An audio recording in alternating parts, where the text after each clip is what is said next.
Hello everyone, it's Shane Kanto, your Wasteland reviewer, and I'm here to review Red Pill. And this is a new horror thriller from writer, director, and star Tonya Pinkins. And this focuses on a group of, a variety of different people. You have a black couple, and you have some Eastern European couple, and just a variety of different people, including Pinkins' character. You have Kathryn Erbe, who is on, was in D2 Mighty Ducks. She was on Law and Order for years. You have Ruben Blades, who's popped up in Fear the Walking Dead and stuff like that. So there's some recognizable names here who go on a trip before the 2020 election down into the South, and they're progressive writers who are trying to drum up people to go vote. And they're staying at this Airbnb, and the people of this town are a little weird and start stalking them, and bad things start happening to this group of people. And this film tries to go for some dark comedy and trying to balance that with a lot of political commentary. But watching this film, it's I feel it has a lot of great ideas and an interesting concept, but there's a lot of things that keep pulling it down from really being an effective film.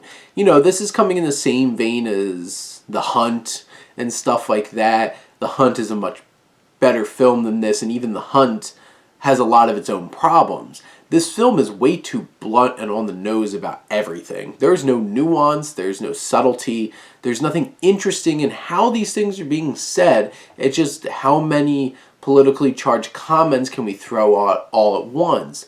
And you know the setup. They're progressive people that are on this trip, and they're trying to make a difference, and you get their politics very quickly, and then you're continued to be reminded about it every 5 seconds. And everything that it's trying to say is said so bluntly and without any kind of finesse or intrigue that it makes those words feel less meaningful. And this just feels like a spoof, to be perfectly honest. A lot of times it does feel like a spoof of what it's trying to be, which is this genuine, darkly funny horror thriller. And you have some violent ends for some of these characters, and some of them look pretty bad effects, and some of the acting is really, really stiff and awkward in this film. And you could feel the film's budget, because it definitely has a very low budget. And you can see it in the effects, you can see it in the acting, you can see it in the production design and how they went about doing this. There is some really effective imagery in the film. There's also some very effective ideas, but the ideas never really fully come together in this one. And it's just trying to say so much with so little balance or intrigue or suspense or anything, that all of the messages in this just feel so over the top and ridiculous. Even as you get to the closing moments of the film, where you see this stranger utopia of this dark place of just these group of women just doing whatever they want.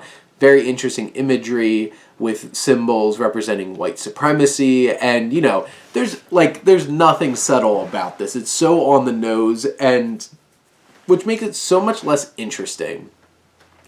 This has ideas, important ideas, potentially effective ideas, but it just feels overly done, trying way too hard, and never really feeling like it hits any meaning to it above the very blunt message that you're just throwing at the audience. So this one was definitely a misfire for me. I wouldn't necessarily recommend it. I wouldn't watch it again myself. But if this kind of thing, the really politically charged, horror thrillers and stuff like that, is something that you might be interested in, give this one a chance. Otherwise, I think this one might just be a little bit too much in terms of what it's trying to say, and a little too little in terms of the nuances that could have made this better. But those are my thoughts on Red Pill. Let me know what you think, and let's talk some movies. But thank you as always for tuning in and supporting your Wasteland reviewer.